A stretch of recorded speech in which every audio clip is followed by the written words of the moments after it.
Welcome to another Java video on Java 8 series. Uh, every video we are of this particular series is actually based out of like every questions which we ask, which are asked in the Java interview.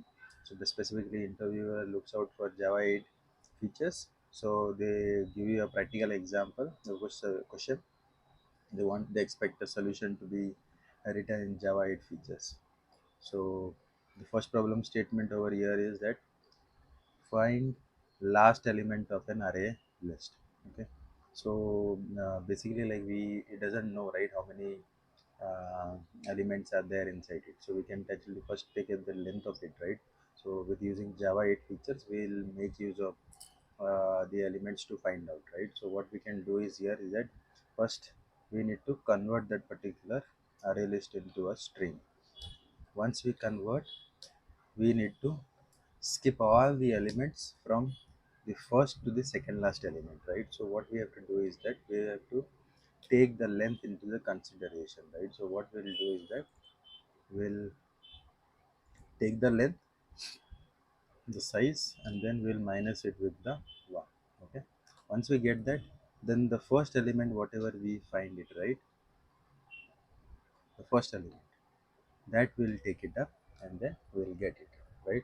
So we'll get an element over here. So let's say, so we'll get this particular string over here. So what we'll do is that we'll take this into a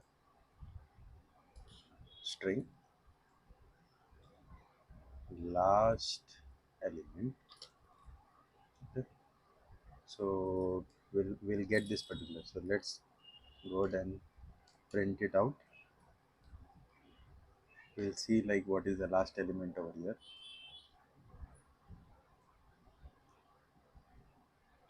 See, this is the last element. So we have skipped all this particular thing and we'll find out the last element.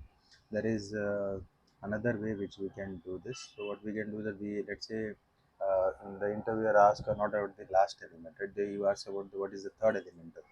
What we can do over here is that instead of this, minusing with the first element, we can just skip the first two elements of it, right? And then we can run it and see. So you'll see we'll be able to print the 9R element of it, right? Let's jump into the second problem. We'll have a look at the second problem statement, palindrome. So if you have not heard about what is palindrome, the palindrome is it is referred as like, you will write it from the start to end the same.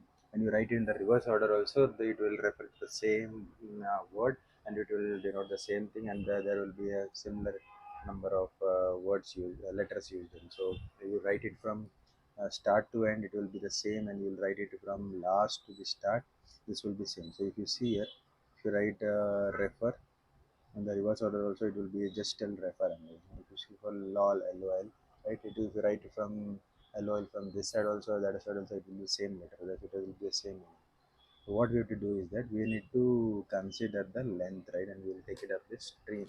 So let's into the consideration. What we will do that we'll just see from start to the middle of the word, right? If it is same character, and then we'll compare it from the second half to the third half to the last half, right?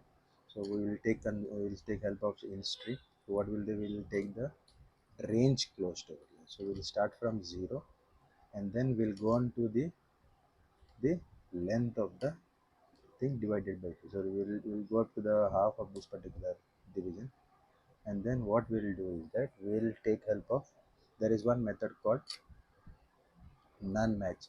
So here we'll actually take out this particular thing, and then we will take the palindrome, then we'll take the character at the we'll take the character at the I element. Okay, so we'll check it out, right?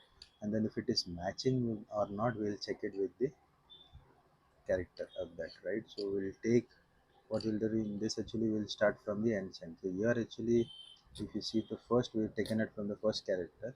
Now what we'll do is that we'll take it from the palindrome, the length of it, and then we'll take it with the, what we'll do is we'll minus it with the I, that is last, and then we'll minus it with the 1, right?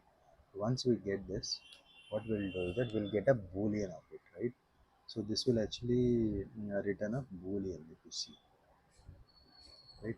So we'll take this into the we'll take it into a variable is palindrome or not. We'll check it. Okay. So let's see. Let me spell it out correctly.